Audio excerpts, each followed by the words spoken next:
என்னவென்றால் இந்த bottom trolley என்பது முழு கடலையை அரித்து கொண்டு செல்லுகின்றோம். அந்த செயற்பாடு என்பது தடுத்து நிறுத்தப்பட வேண்டிய ஒன்று. இழுவை படகுகள் வருகின்றவர்கள் மீன்பிடிக்க வருகின்றது அங்கு இருக்கின்ற கூலி தொழிலாளர்களாகும். அந்த படகு உரிமையாளர்கள் எடுத்து பார்க்கின்ற போது அங்கு இருக்கின்ற ஒன்று அரசியல்வாதிகள் அல்லது பெரும் முதலைகளாகும்.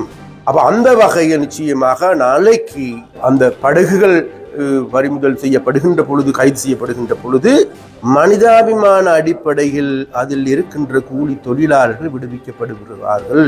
பேச்சுவார்த்தை கிடையாது, இதில் பேச்சுவார்த்தை முடிஞ்சு யாரோட இனி பேச்சுவார்த்தை இல்லை. அதாவது பேச்சுவார்த்தை நடத்தி கொண்டு இருக்கின்றார்கள். இப்பொழுது மீன்பிடி அமைச்சில் இருக்கின்ற அதிகாரிகளும் இந்தியாவில் இருக்கின்ற அதிகாரிகளுக்கும் இடையிலான பேச்சுவார்த்தைகள் இடம்பெறுகின்றன. அந்த பேச்சுவார்த்தைகள் தொடரும். அது தொழில்நுட்ப ரீதியான பிரச்சனைகள், பல்வேறு விதமான பிரச்சனைகள். ஆனால் வேறு விதமான மனிதாபிமான உதவிகளை நாடுவதோ கொடுப்பதோ வாங்குவது தொடர்பான அப்படி ஒரு பேச்சுவார்த்தைக்கு நாங்கள் செல்ல போவதில் இதுதான் எங்களுடைய மனிதாபிமான நடவடிக்கை என்று நாங்கள் கூறுவோம். நாங்கள் புதிய சட்டமூலம் கொண்டு வரவும் இல்லை, விவாதிக்கவும் இல்லை, அல்லது இது சம்பந்தமாக எந்த விதமான நடைமுறைப்படுத்தவும் இல்லை.